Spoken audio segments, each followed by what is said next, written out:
नाड़ी परीक्षा विज्ञान आयुर्वेद की परम विशेषता। नाड़ी परीक्षा a secret knowledge of Ayurveda. दोस्तों, आज की वीडियो में हम नाड़ी परीक्षा क्या होती है, एग्जामिनेशन ऑफ पल्स, इसके सीक्रेट्स क्या होते हैं, ये आयुर्वेद की परम विशेषता कैसी है, इसके बारे में चर्चा करेंगे। नमस्ते दोस्तों, मैं डॉक्टर महेश चौधरी हमारे निरामय वसुधा यूट्यूब चैनल में आपका सहर्ष स्वागत करते हैं। आज का हमारा विषय है नाड़ी परीक्षा a secret knowledge of Ayurveda, एक आयुर्वेद की परम विशेषता। तो दोस्तों, नाड़ी परीक्षा का सर्वप्रथम वर्णन शारंगधर संहिता में हमें मिलता है। पूर्व खंड के में तीसरा अध्याय है नाड़ी परीक्षा विधि, जिसमें 26 सूत्र बताए गए हैं। इस नाड़ी को जीव नाड़ी भी कहते हैं। रक्त रोगों की गणना इस नाड़ी से की जाती है। अंगुष्ठ मूलम संस्थातु विशेषण परीक्षते, जो धमनी हाथ के अंगूठी के मूल में होती है उसे जीव साक्षिणी कहते हैं।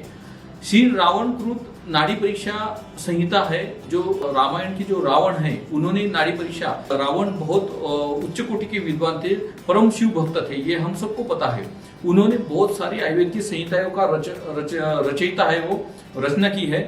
तो वैसी एक नाड़ी विज्ञान उन्होंने लिखा है। तो नाड़ी रावण विरचित प्रथित वैदिक 4 ग्रंथ है। पहला अर्क प्रकाश, जो 10 शतात्मक है। उद्दिश तंत्रम 10 पटलात्मक है, 10 पटल है उसमें। कुमार तंत्रम पेडियाट्रिक का भी संहिता उन्होंने लिखी है, और नाड़ी परीक्षा, ऐसे 4 वैदिक ग्रंथ रावण ने लिखे हैं।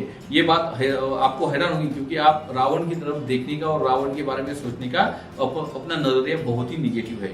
तो ऐसा नहीं है, रावण परम शिव भक्त भी है और वैदिक ग्रंथ के रचयिता है। दुनिया में अकेले उसके पास पुष्पक विमान था, ये भी बात है। विमान संहिता भी उन्होंने लिखी है और उसके वो संशोधक भी है। नाड़ी परीक्षा के बारे में आगे कहते हैं, अंगुष्ठ मूल भागे या धमनी जीव साक्षिणी त्वचेष्टा सुखम दुखम ज्ञेयम कायस्थ पंडित करस्य अंगुष्ठ मूले शारंगधर, ऐसा शारंगधर ने वर्णन किया है, आचार्य शारंगधर जी ने।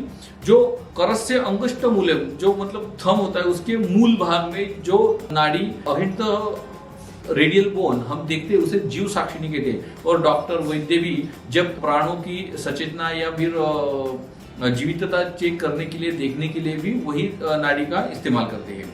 आगे लिखा है, स्त्रीणाम विषम वाम हस्ते वाम पादे च यदता पुसाम दक्षिण भागे च नाड़ी विद्यात विशेषता, ऐसा नाड़ी विज्ञान में कहा है। मतलब स्त्रियों की वाम और पुरुषों की दक्षिण भाग में नाड़ी देखनी चाहिए।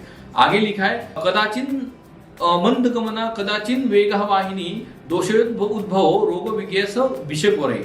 मतलब यह नाड़ी जो है ये किंचित मंद हो सकती है, वेगवान हो सकती है, और किसी किसी की मंद और वेगवान दोनों हो सकती है, और इसके हिसाब से ही वैद्यों ने उसकी परीक्षा करनी चाहिए। सिर्फ नाड़ी देखकर, पाल्पेशन से ही रोग कौन सा रोग है और उसकी क्या स्थिति है, ये पहले के वैद्य देख सकते थे। भविष्य में होने वाले रोगों का पूरा रूप भी हमें नाड़ी से मालूम हो जाता है, जो उसमें तज्ञ लोग होते हैं। अभ्यास से यह संभव होता है, अन्य मार्ग से नहीं। हजारों लाखों रोगियों की नाड़ी जब आप चेक करेंगे, देखेंगे, तभी आपको इसमें पारंगतता प्राप्त हो सकती है। नाड़ी देखकर रोगी कितने दिनों में मरने वाला है, यह भी वैद्य को मालूम हो जाता था। मृत्युन्मुखाधराम ज्ञात्वा न चिकित्सेत गदातुरम राम नाम औषधम तत्र कारयेत पारम लौकिकम, ऐसे रावण ने नाड़ी विज्ञान में लिखा है कि नाड़ी देखकर रोगी कितने दिन का मेहमान है, ये हम देख सकते थे। आगे मैं बताऊंगा, आदौ वात वहा नाड़ी मध्य वहति पित्तला अंते श्लेष्म विकारेण नाड़ी केति त्रिधामता। रावण नाड़ी विज्ञान में आगे ऐसा कहा है कि ये जो नाड़ी होती है, ये नड़ धातु से नाड़ी शब्द पैदा हुआ है। तो नड़ क्या होता है, तो जिसमें से कुछ बहता है, ये नड़ धातु से कहता है। नाड़ी संज्ञा मतलब पल्स, नाड़ी को हम पल्स भी कहते हैं। नाड़ी, इसी से नाड़ी परीक्षण ये शब्द बना है। इसके लिए आजकल तो टेक्नोलॉजी का इस्तेमाल होता है। नाड़ी तरंगिणी करके ऐसा एक इंस्ट्रूमेंट आयुष मिनिस्ट्री की तरफ से डेवलप किया गया है। योग में भिन्न प्रकार की नाड़ियों का वर्णन है। वैदिक शास्त्र की नाड़ी और योग की नाड़ी अलग अलग है। योग में हम ये जीव साक्षिणी चेक करते हैं, और योग में भिन्न नाड़ी है, जिसमें ईड़ा, पिंगला और सुषुम्ना, ये 3 प्रकार की नाड़ी यानी पल्स, इसका उगम, इसके बारे में उमा महेश्वर संवाद नाड़ी विज्ञान में कहा है, देहिनाम हृदयम देहे सुख दुख प्रकाशकम तत् संकुचनम विकासम च स्वतः कुर्यात् पुनः पुनः। मतलब ये नाड़ी का उगम कैसे होता है, तो हृदय के संकोचन और विकास से ही ये नाड़ी का जो क्रिया होती रहती है, उसी से पुनः पुनः ये प्रक्रिया होती रहती है, इसलिए नाड़ी का उगम होता रहता है। नाड़ी कहाँ से उगम होता है इसके बारे में लिखा है। जो महादेव और पार्वती का संवाद था उसमें ये वर्णन रावण ने किया है। बृहदारण्यक उपनिषद में आचार्य भाष्य में ऐसा कहा है, हृदयस्य पुंडरीकारस्य ब्रह्मोपासनास्तस्य संबोधिनो नाट्यो हृदय मासन पिंडात सर्वतो विनिसृतः। अभी जो शरीर में जो वेन्स होती है तो हृदय भी मुख होती है, मतलब वो शरीर का जो ब्लड होता है वो हृदय की तरफ लाते हैं। तो हृदय में मुखा सिराणा वर्णन पालकाप्य ऋषि ने बहुत अच्छे से किया है। सर्वासाम सीताम यद्वतम प्रतिष्ठा वर्णालयः तद्वतम सिराणाम सर्वासाम प्रतिष्ठा हृदय स्मृतम। मतलब जैसे कि नदियों का जल बहते बहते समुद्र में मिलता है और वापस समुद्र वापस नदियों को प्रदान करता है, ये श्रृंखला चालू रहती है। तो ऐसा ही ये हृदयाभिमुख शिरा जो होती है, वेनस सिस्टम जो होती है, ये शरीर का पूरा ब्लड हृदय की तरफ लाती है। हृदय वापस वो धमनियों के द्वारा शरीर को देता है, शिराएं मतलब वेन्स वापस उसको हृदय में देती है। ये न थमने वाली न रुकने वाली प्रक्रिया शरीर में चालू रहती है। ऐसा पालकाप्य ऋषि जी ने बहुत अच्छे से उसका वर्णन किया है समझाने के लिए। अभी नाड़ी परीक्षा विधि के बारे में शास्त्र में कहा है कि जैसे वीणा, गिटार, इनके एक तार से उंगलियां, नाड़ी परीक्षा की विधि के बारे में कहा गया कि जैसे वीणा और गिटार, इनके एक तार से ही उंगलियों के कम या अधिक दबाव देने से अलग अलग जगहों से अलग अलग आवाज निकलते हैं और हम प्रत्यक्ष सुन भी सकते हैं। वैसे ही नाड़ी विज्ञान भी है। यूरोप में आंखों में देखकर शरीर में कौन से हिस्से में कौन सा रोग हुआ है, क्या यह बताने वाला शास्त्र डेवलप हुआ है। कपड़े पर लगे पसीने से जांच करके शरीर में कौन सा दोष, धातु, आशय बिगड़ा है, ये आजकल मालूम होने लगा है। यह बताने का कौशल्य काशी के कुछ विश्व वैद्यों में तो ये भी कौशल्य बताया जाता है कि कपड़े पर लगे पसीने से को जांच करके शरीर में कौन सा दोष और धातु का आशय बिगड़ा है वो बता सकते थे। ऐसे ही मूत्र, पुरुष और अपान वायु जिसे हम पाद कहते हैं, गैस, तो ये इसके गंध ज्ञान से भी डायग्नोसिस करके रोगों की स्थिति और कौन से दोष मल बिगड़े हुए ये वैद्यों को प्राप्त मालूम हो जाता था। ऐसी सिद्धि उन वैद्यों को प्राप्त थी। इसे मल विज्ञान भी कहते हैं। आयुर्वेद प्रत्यक्ष निष्ठ शास्त्र है, कल्पना निष्ठ बिल्कुल नहीं है। नाड़ी के 3 प्रकार बताए गए हैं, आद्या, मध्यमा और अंत। तो ये आद्या जो होती है ये वात प्रकार की होती है, वक्र चलती है, सर्प और जलोगा गति होती है। मध्यमा जो है वो पित्त दोष से दोषज होती है, जो चपला होती है और काक और मंडूक गति होती है उसको। अंत नाड़ी जो है वो कफकारक होती है, स्थिर होती है, हंस पारावत उसकी गति होती है। और चौथी है सन्निपातज, जो लाव और तितिर पक्षियों की तरह बहती रहती है। रावण नाड़ी विज्ञान में आगे कहा है, वाते वक्र गतिर नाड़ी चपला पित्त वाहिनी तिला स्थिरा श्लेष्मवती प्रोक्ता सर्वलिंगाच सर्वगा।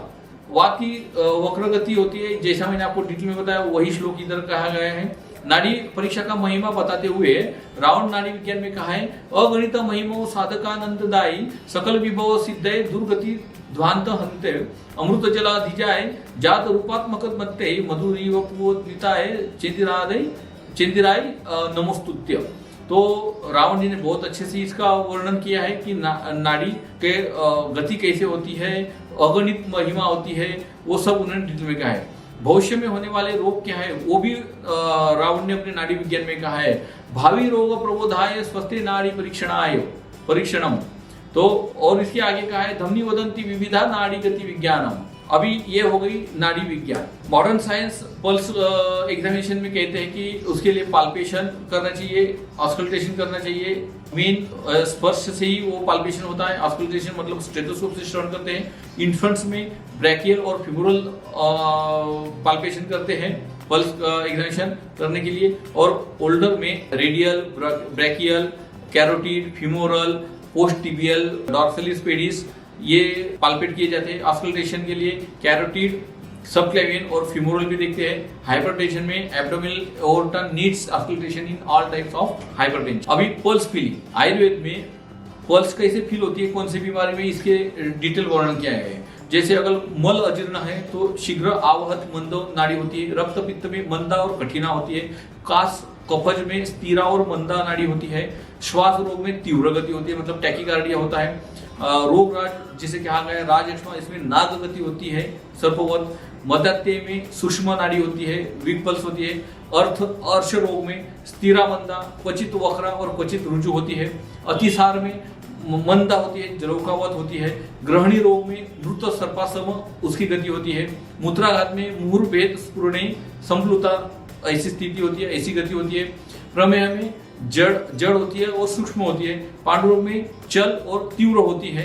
कुष्ठ रोग में तीव्र कठिन गति होती है, उसकी कठिन स्थिति होती है। स्थित्वा चलती प्राणनाशिनी होती है, मतलब रुक के धीरे धीरे चलती है, वो प्राणनाशिनी नाड़ी होती है। ऐसे उसके गति के अनुसार, पाल्पेशन के अनुसार बहुत सारे वैद्यों को ये ज्ञान प्राप्त होता था कि वो रोगों की स्थिति, रोगों की अवस्था और वो मरणाभिमुख कितने दिनों में वो मरने वाला है, कितने दिनों का मेहमान है, ये सब वो बता सकते थे।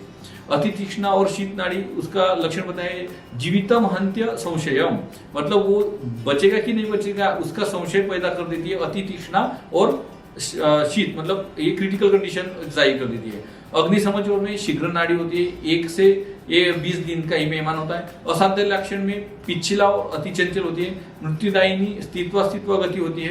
प्राणहारिणी में अतिशीत होती है। ज्वर कोप अगर है तो उष्ण वेग होता है। उद्वेगी है तो उष्ण, क्रोध और काम में ये उद्वेगी हो जाती है। भय और चिंता है तो क्षीण गति हो जाती है। रक्तेन पूर्णा, अगर शरीर में पूर्ण तरह से रक्त है तो उष्ण नाड़ी होती है। रक्त का क्रम के अनुसार मंदा और क्वचित शीत होती है। धातु क्षीणता में मंदाग्नि में ये मंदतरा होती है। सामत्व अगर है तो गुरुत्व गति होती है नाड़ी की। दीप्ताग्नि अगर है तो लघु और वेगवान होती है। सुखी पुरुष की नाड़ी जो है वो स्थिर और बलवान होती है। शुद्धि मतलब जिसे भूख लगी है उसकी चपला हो जाती है। तृप्त से जिसको प्यास लगी है उसकी नाड़ी स्थिर होती है। अजीर्ण अगर है तो कठिना और जड़ हो जाती है।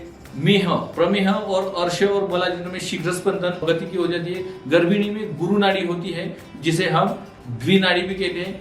कृष व्यक्ति की वाम गति होती है, विषमा होती है। बाल में रुद्ध वेग होती है। फॉरेन बॉडी होती है तो पित्तवत हो जाती है नाड़ी। निद्रा में कफवत हो जाती है। सर्वदोष में तंतु सम मंद शीतला हो जाती है। वात ज्वर में वक्रा चपला और शीत स्पर्श हो जाती है। पित्त ज्वर में द्रुता सरला दीर्घ शीता हो जाती है।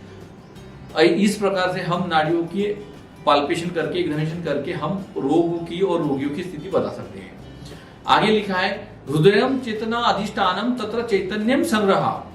हृदय चेतना का अधिष्ठान है, चैतन्य का आगार है, ऐसा हृदय के बारे में कहा है। तो दोस्तों ये हो गई आयुर्वेदिक जानकारी। अभी मॉडर्न के बारे में, नाड़ी के बारे में क्या लिखा है उसके बारे में हम देखते हैं। तो पहले देखते हैं ईसीजी। अभी ईसीजी के बारे में जैसा मैंने आपको श्लोक में बताया कि हृदयम चेतना अधिष्ठानम एकम तत्र चैतन्यम संग्रह, मतलब हृदय जो है वो चेतना का अधिष्ठान है, चैतन्य का आगार है। और इसी चैतन्य को हम ईसीजी के रूप में उसका ग्राफ बनाते हैं। तो what is the ECG? ECG is a linear graph of voltage fluctuation produced by the myocardium. ये हार्ट मसल के प्रॉपर्टी को ऑटोमेटिक रिदमिक कॉन्ट्रैक्शन जो होता रहता है उसको डिकोड करके उसका ग्राफ बना देता है।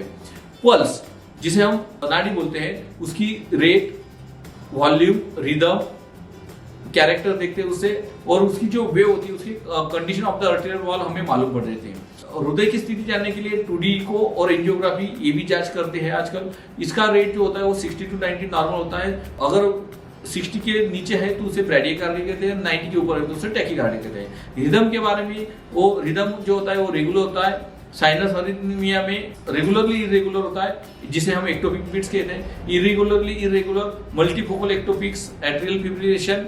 वॉल्यूम जो होता है वो the amplitude of the pulse wave as judged by the palpating finger. तो ये volume depends on the pulse pressure. Grades होते हैं इसके हाई और नॉर्मल, स्मॉल और पुअर वैल्यू। कैरेक्टर के हिसाब से अगर पल्स देखते हैं तो pulse provide clues to certain cardiac condition. Water hammer और collapsing pulse, anacrotic pulse, pulse bisferiens, double peak pulse, aortic stenosis, aortic regurgitation, dicrotic pulse, condition of the arterial wall, appreciated by rolling the radial artery with fingers against the underlying bone in young person. Young feels soft and elastic, elderly feels hard and tortuous.